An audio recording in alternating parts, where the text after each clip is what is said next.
할렐루야. 아멘. 오늘 말씀은 이제 시편 제 5편과 6편의 말씀입니다. 시편은 복 있는 사람에 관한 내용들을 담고 있는데요.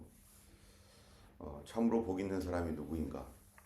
가장 큰 복이 무엇인가? 라고 하는 것입니다. 오늘 시편 5편에서는 이 다윗이 마음이 고통 가운데 있고요. 시편 6편에서도 다윗이 동일하게 굉장히 괴로움 가운데 있습니다. 5편에서의 다윗의 괴로움은 어떤 절망적인 어떤 문제의 대적들에 의해서 어려움을 당하고 있는 그런 괴로움 가운데 하나님 앞에 자기의 심정을 통하는 것이고, 6편에서는 분노로 책망하지 마옵소서, 진노로 나를 징계하지 마옵소서 하는 것처럼 다윗이 어떤 범죄함으로 인해서 잘못을 통해서 다윗이 두려움 가운데 하나님 앞에 기도하는 것입니다. 우리가 시편에서 말하고 있는 복, 그 복이라는 것은 우리 1장을 다시 돌아보면 복 있는 사람들은 악인들의 꾀를 따르지 아니하고 죄인들의 길에 서지 아니하고 오만한 자의 자리에 앉지 않는다, 이렇게 말하고 있습니다. 우리가 살면서 맞닥치게 되는 세상은 악인들의 꾀를 따라가도록 자꾸 유혹하고, 악인들이 하는 방식으로 하나님이 없는 사람들, 하나님을 모르는 사람들이 하는 인본주의적이고 인간적인 방식으로 자꾸 우리들을 유혹하고 있고, 또 같이 죄를 짓자 하면서 죄의 길로 우리를 자꾸 불러들이고 있고, 또 오만한 자의 자리 그쪽으로 앉자. 여기도 5절에 보면은 5장에 보면은 5장 5절에 오만한 자들이 주의 목전에 서지 못하리이다. 주는 모든 행악자를 미워하시며 한 것처럼, 여기 오만한 자들이 다윗에게 와서 다윗을 이렇게 충동하고 또 고통스럽게 하고 있는데, 오만이라는 게 뭐냐면은 자기 자랑한다는 것입니다. 자기를 자랑하고 자기를 칭찬하고, 그래서 뭐를 하든지 내가 했어, 내가 아니면 안 되지, 내가 이런 것도 해줬고 하면서 자꾸 그 주어에 자기 자신을 이렇게 넣어버리는 거예요. 하나님을 찬양하면서도 그 위에 슬쩍슬쩍 자기를 넣어서 내가 사람들에게 자기 자신을 알리고 자기 자신을 자꾸 포장해서 알리려고 하는 거.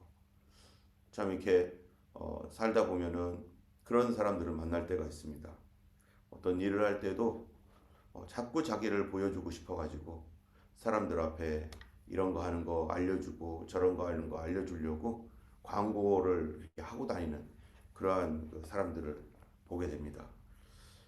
이런 사람들과 함께 살아갈 수밖에 없는 그런 세상 속에 살고 있는데, 그들이 잘 되는 것을 볼 때 그들처럼 나도 하고 싶고 그들과 같은 그 길로 가고 싶은 유혹을 갖게 되는 것이죠. 그런데 참된 복은 무엇인가? 이런 것들이 아니라 악인들, 죄인들, 오만한 사람들을 통해서 성공하고 잘되고 그래서 무슨 일들을 이루고, 이런 것들은 복이 아니라는 거죠. 그건 복이 아니라 바로 모든 범사에 우리 주님과 동행하는 것, 우리 하나님이 우리와 함께 하심으로 그 모든 일에 주님과 함께 하는 것. 여러분, 이 세상에서 가장 큰 복은 예수님 믿은 복이 우리의 큰 복 아닙니까? 이 세상에서 많은 사람들이 여러 가지 선택을 하는데 가장 좋은 선택은 무엇이었는가? 내 인생에서 참 이것만큼은 선택을 너무 잘했다, 너무 감사하다 하는 것은요, 예수 믿는 선택을 했다는 거예요. 만약에 예수님을 믿는 선택을 하지 않았더라면, 물론 주님이 나를 선택했기 때문에 우리가 예수님을 믿게 되었지만, 내 인간적으로 볼 때는 그때 예수님을 선택했고 예수 믿기로 작정했고, 그것이 영원한 나의 영생을 결정하게 되었던, 그리고 나의 인생을 결정하였던 아주 중요한 선택인데 하나님 없이 어떻게 살았을까 하는 생각을 이렇게 지금 이렇게 돌아보면은 참 내가 하나님이 없었으면은 어떻게 살았을까 상상할 수가 없는 그런 것이죠. 그렇기 때문에 5장 6장에서는 이 다윗은 하나님으로부터 하나님과의 관계 어찌하면 하나님과의 관계를 계속해서 아름답고 영원토록 유지하며 어떻게 해야 될 건가? 그거에 대하여 5장, 6장이 다윗이 지금 굉장히 하나님 앞에 나아가고 있는 건데요. 5장에서는 어려운 가운데 하나님의 도움을 구하고 있고 6장에서는 하나님과의 관계가 깨질 것 같은 두려움 속에 있는 거예요. 왜냐하면 다윗이 무슨 일인지 몰라도 다윗이 큰 실수를 했고 범죄를 했기 때문입니다. 그럴 때 자기를 지금까지 인도하셔서 왕위에 오르게 하시고 도우셨던 그 하나님이 자기 자신을 어떻게 보실까? 나의 이러한 이 문제를 하나님께서 어떻게 나를 대하실까라고 하는 것 때문에 그가 굉장히 고통스러워하는 것입니다. 이 땅에 있는 왕들, 임금들은 고통스러워할 것도 아니에요. 이런 것들이. 그런 사람들은 그냥 뭐 그럴 수 있지 하면서 그냥 지나갈 수 있는 거예요. 그런데 신앙 양심이 자기를 가만히 두지 않습니다. 신앙 양심상 그것을 그냥 넘어갈 수가 없는 거죠. 먼저 5장 이전에 먼저 6장부터 이렇게 보면은 참으로 살아있는 사람은 어떤 사람인가? 살아있는 사람은 어떤 사람입니까? 감각이 있는 사람이죠. 만약에 감각이 없다 하면 어떻겠어요? 우리 내 자신에 대하여 외부에 대하여 감각을 가지고 있다. 그래서 식물인간 같은 경우는 어떤 사람을 식물인간이라고 합니까? 감각이 거의 사라진 사람. 손과 발뿐만 아니라 이제 눈도 귀도 어떠면 혼수 상태로 그건 죽은 사람이나 마찬가지죠. 내 몸 안에서는 뭔가가 이렇게 신진대사는 일어나지만 외부의 자극에 대해서는 전혀 반응하지 못한다. 그거는 뇌사 상태나 마찬가지죠. 우리가 영적으로 살아있다. 내 영혼이 살아있다라고 하는 것은 감각을 한다는 겁니다. 하나님에 대하여 또 이 세상에 대하여 우리가 영적인 이 반응을 하게 되어 있다는 거예요. 오늘 다윗은 그 하나님 앞에 어떠한 죄로 인해서 어려움을 당하고 있습니다. 그 어려움이 1절에 보니까 여호와여 주의 분노로 책망하지 마시고 주의 진노로 나를 징계하지 마소서. 지금 누구에 대하여 반응하고 있는 겁니까? 하나님께 대하여. 이거 사람에 대하여 반응하는 게 아니에요. 하나님께 대하여 주님께서 나를 분노로 나를 바라보시나이까? 주님 진노하는 가운데 주님이 있나이까? 하면서 하나님을 두려워하는 마음. 여러분 살아있다는 게 뭡니까? 내 영혼이 살아있다. 하나님께 반응하는 것입니다. 죄를 지어도 하나님 옆에 반응하지 않는 영혼, 죽은 영혼이죠. 어떠한 마음속에 있는 것이나 우리 입으로 했던 것들, 손과 발로 했던 어떤 하나님이 기뻐하지 아니하는 일들에 대하여 그것에 대해서 조금도 양심의 가책을 느끼지 못하고 있다. 그런 영혼은 죽어가고 있는 영혼이죠. 세계적으로 유명한 스폴전 목사님이 계시는데 이분은 설교의 황태자라고 할 정도로 너무너무 설교를 잘하는 목사님이었어요. 18살 때 그 교회에서 너가 설교를 해라. 너가 설교를 해라 해가지고요.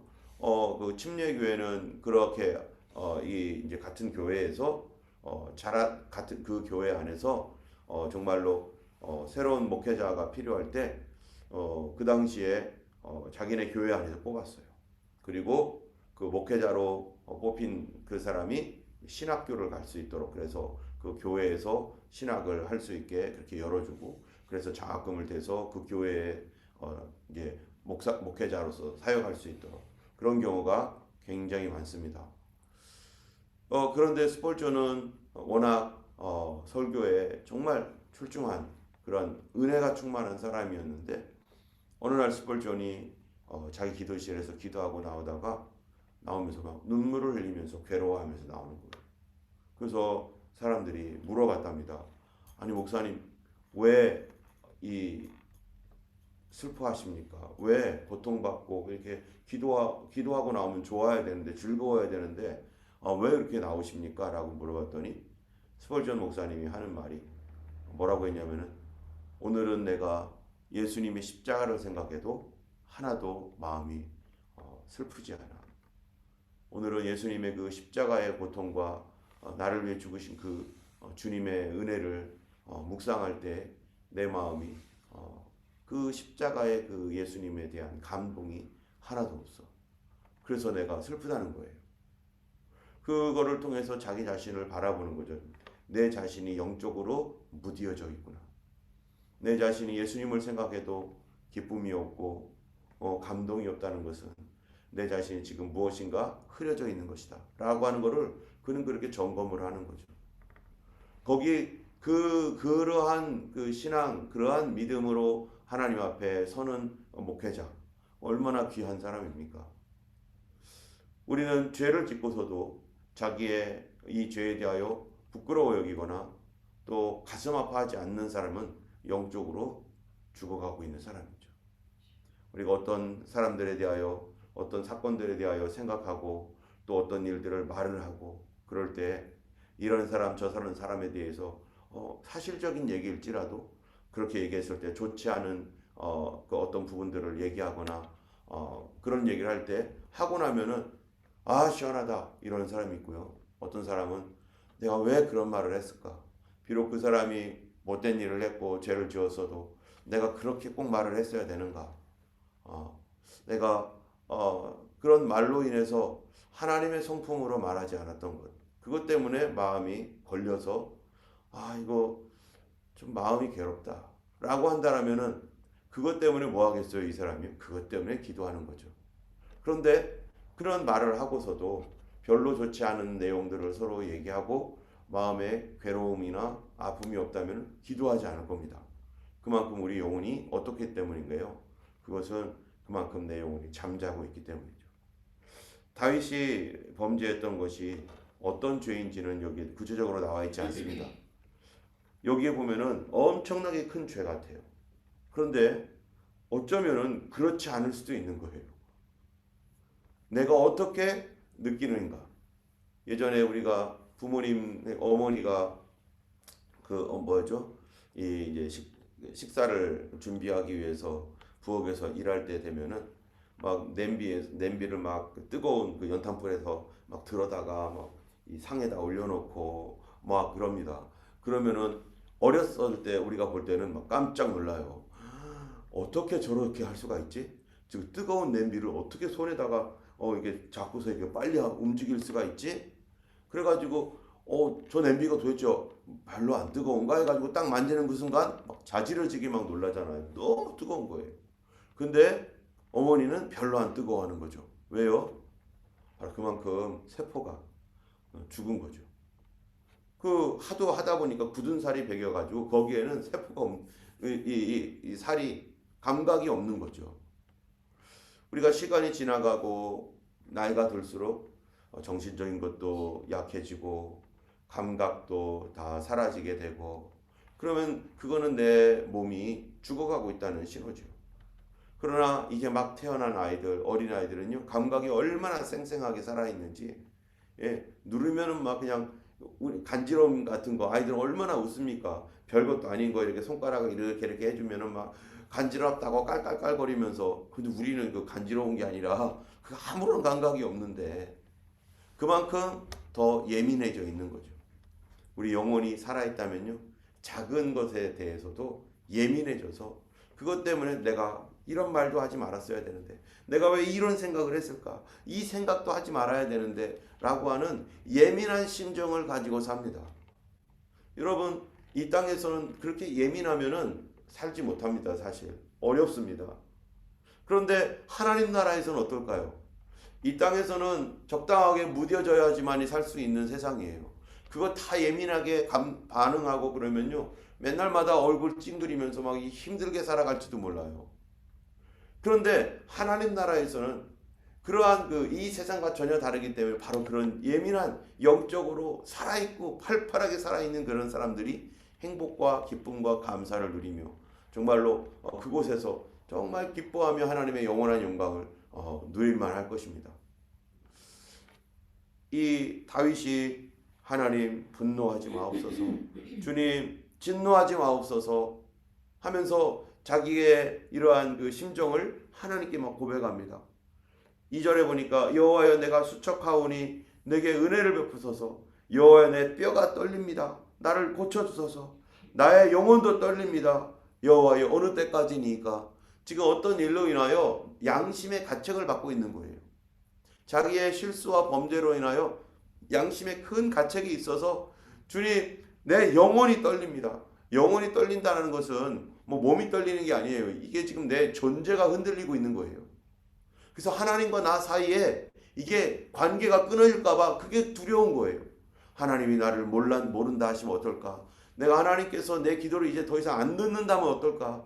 하나님과 나의 관계가 깨질까봐 막 두려워가지고 막 주님 내가 너무 잘못했어요. 주님 잘못했어요 하면서 양심의 가책이 막 너무나 막 밀려오고 있는 겁니다.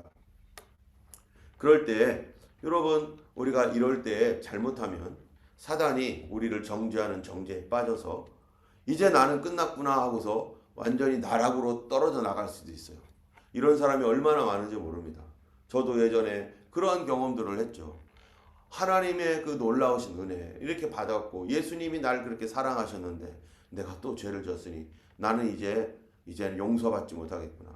나는 하나님께 용서해달라고 구할 수도 없는 사람이구나 라고 하면서 막 그렇게 사실 지금 와서 보면은 그게 세상적으로는 누구도 그거에 대해서 막 이렇게 그렇게 할 것도 아니에요. 그런데 나 스스로가 내가 했던 생각이나 말들, 행동과 태도들 이것 때문에 내가 나를 점검할 때 내가 이러면 안 되는데 내가 예수님의 십자가 사랑을 받았는데 내가 어떻게 이런 말을 하면서 살고 어떻게 이런 마음을 먹을 수가 있단 말인가 하면서 막 그 스스로의 양심에 그래서 이 누굽니까? 그 서시를 쓴 윤동주 시인의 말처럼 그 시처럼 잎새 이는 바람에도 나는 괴로워했다. 그 내 마음이 바람에 흔들릴 때 그것 때문에 막 괴로워하지. 그런데 이때 그것을 내리 누르는 양심의 가책에 대하여 이제 우리는 어떻게 반응할 것인가? 그 양심의 가책이 올 때에 우리는 붙들어야 될 게 뭡니까? 하나님의 말씀과 하나님의 성품을 붙들어야지 거기서 내 양심의 가책이 눌러질 때 사단이 말하는 그 음성을 들으면 안 되는 거죠. 그거 뭡니까? 너는 끝났어. 너는 버림받았어. 하나님이 너를 이제는 징계할 거야. 이제는 끝이야. 뭐 이런 소리로 듣고 계속 그리로 속으로 들어가면은요 영혼이 정말로 절망하고 낙담되어서 이제는 일어서지 못하는 지경까지 갑니다. 이거는 어리석은 짓이죠. 이거는 하나님을 모르는 사람이 하는 겁니다. 하나님을 정말로 안다면 그렇게 갈 수 없습니다.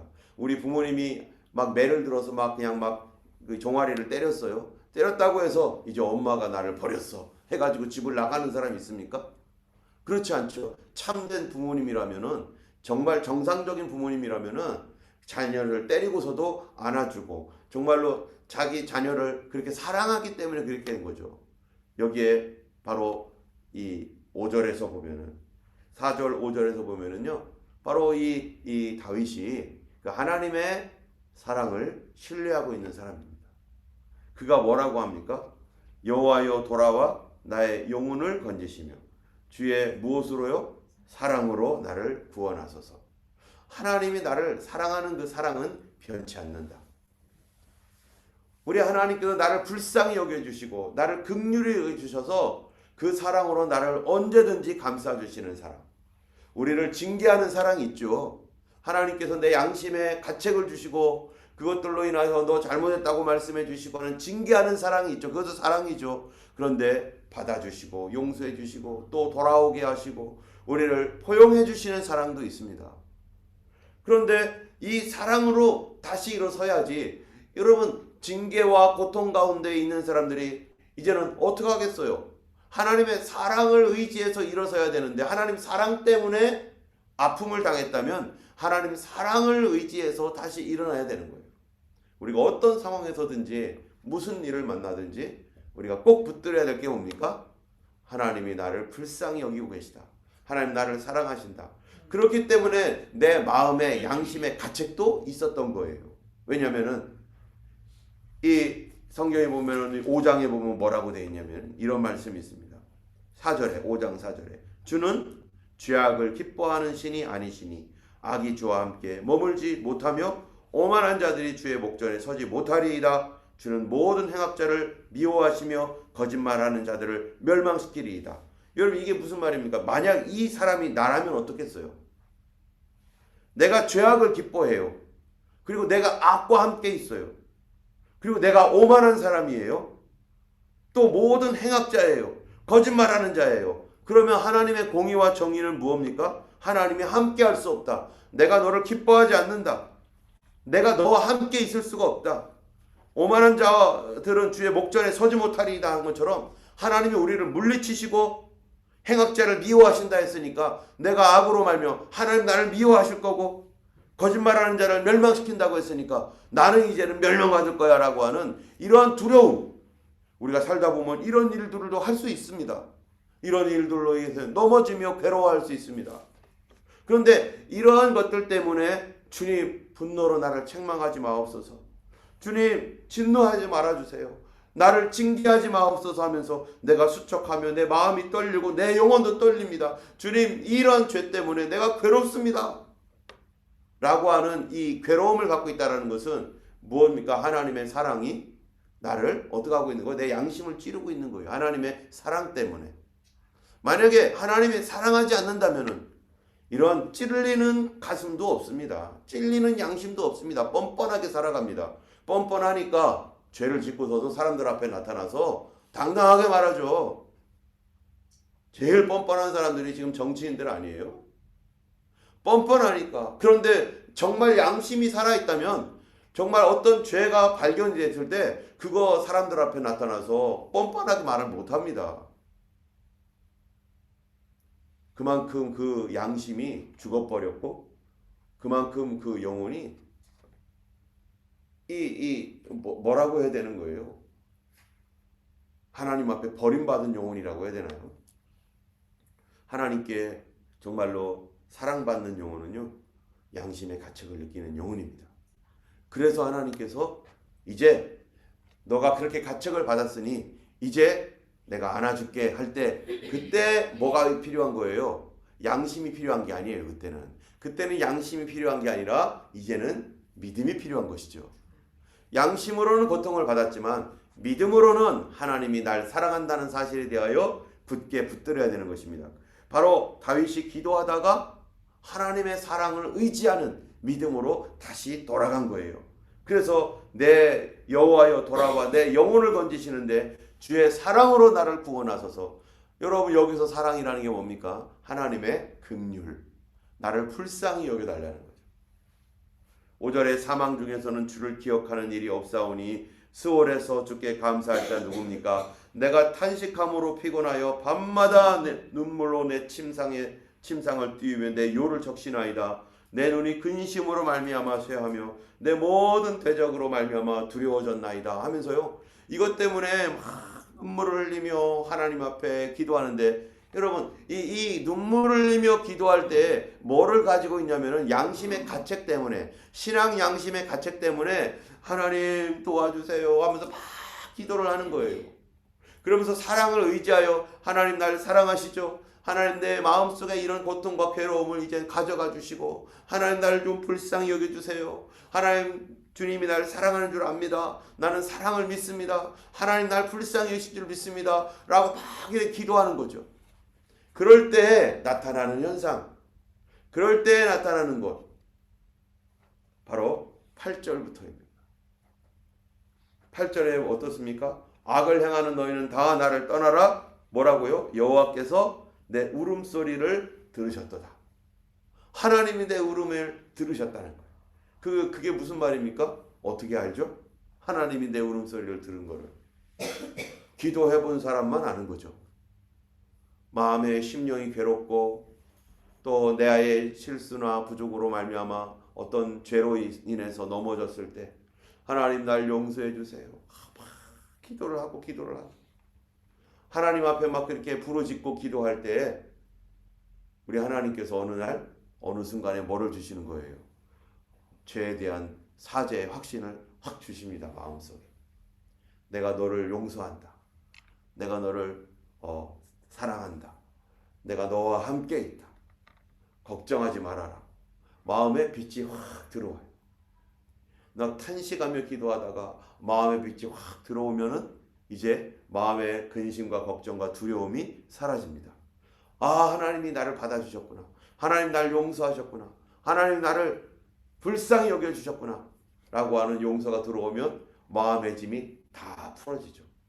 그리고서 다시 기쁨으로 일어나서 아, 이제 됐다 하고서 기쁨으로 일어나서 살아갈 수가 있는 거죠. 여기에 악을 행하는 너희는 다 나를 떠나라. 무슨 말이겠어요?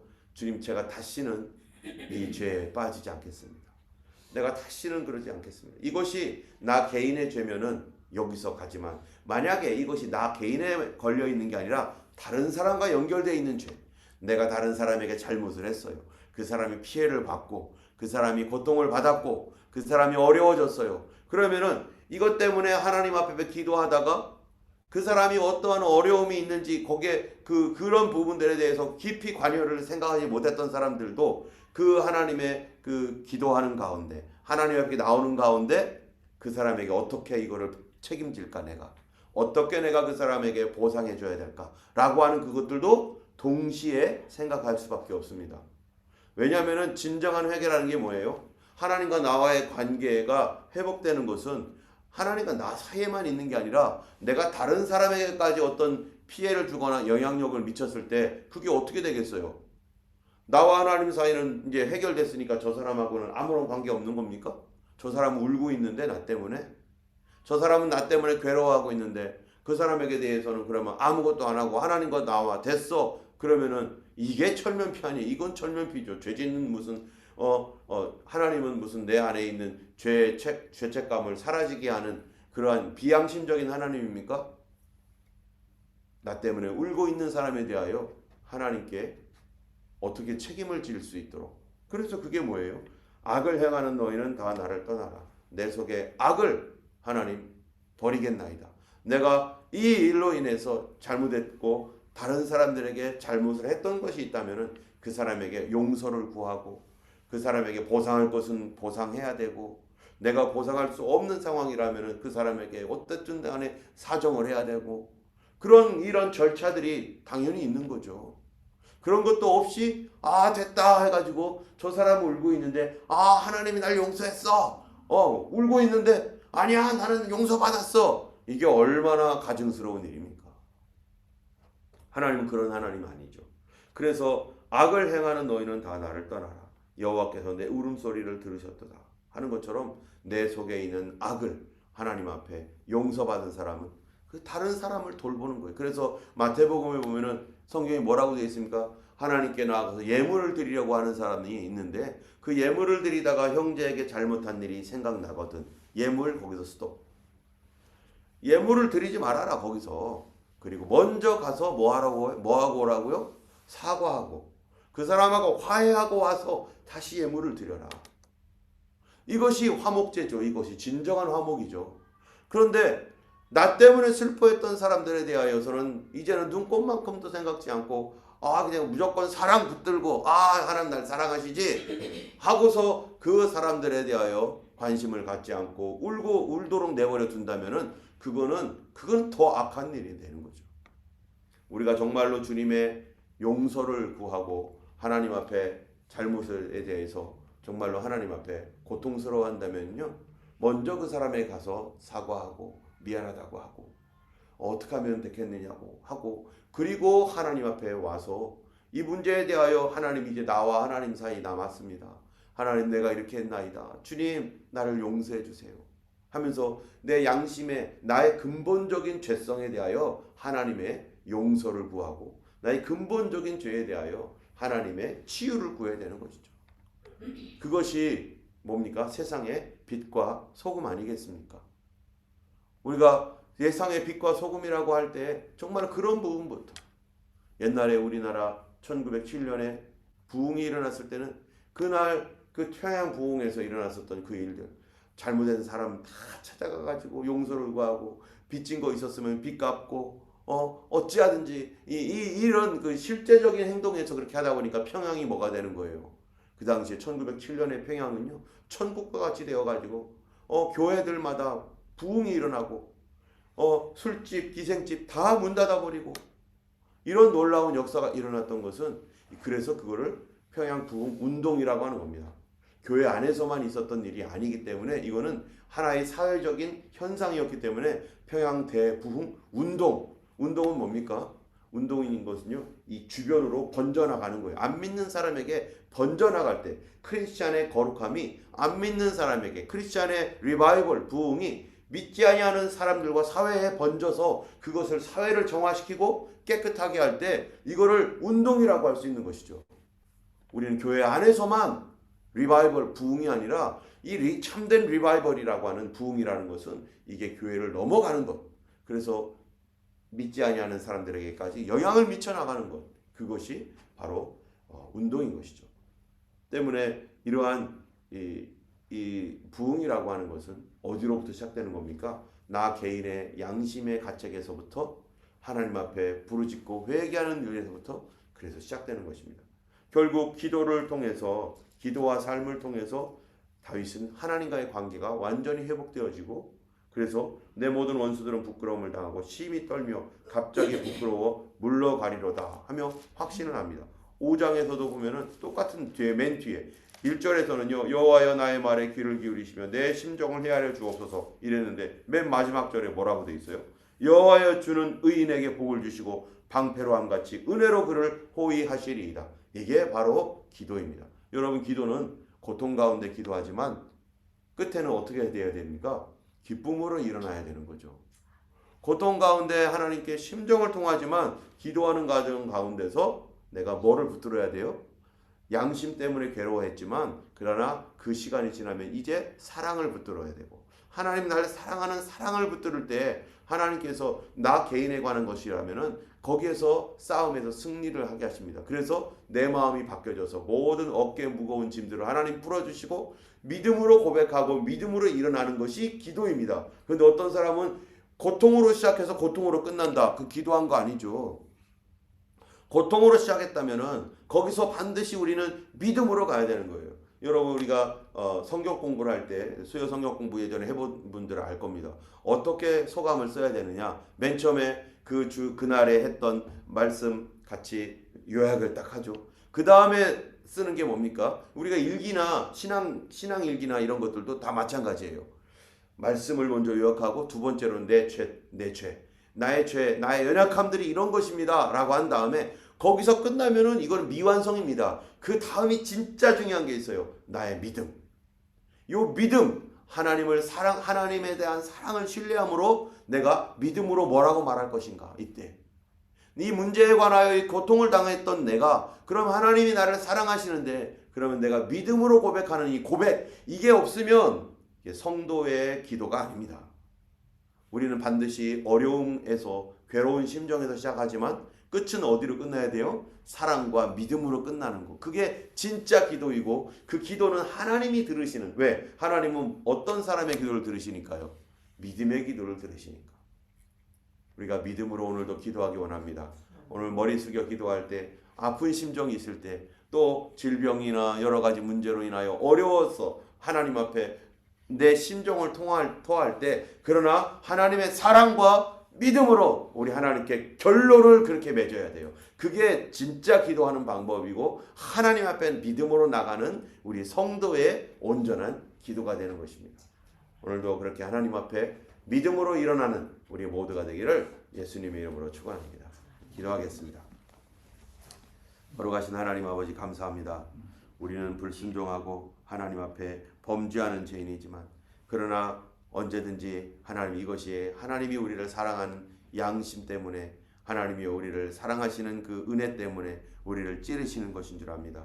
이제 우리를 용서하시고 사랑하시고 하나님 붙들어 주시는 하나님을 또 의지하여서 믿음으로 고백하는 성도들마다 하나님 새 소망을 갖게 하시고 감사와 기쁨이 다시 넘치게 하시고 관계가 회복되게 하여 주시고 하나님이 칭찬하시는 그러한 삶으로 하나님 변화되게 하여 주실 줄로 믿습니다. 오늘도 하나님 예수님과 동행하는 거룩한 하루가 되게 하여 주시옵시고 믿음으로 살아가는 그런 하나님이 우리 한날이 되도록 역사하여 주시옵소서. 오늘도 승리하는 하루가 될 줄 믿고 예수님 이름으로 기도드렸습니다. 아멘. 우리 함께 기도하겠습니다.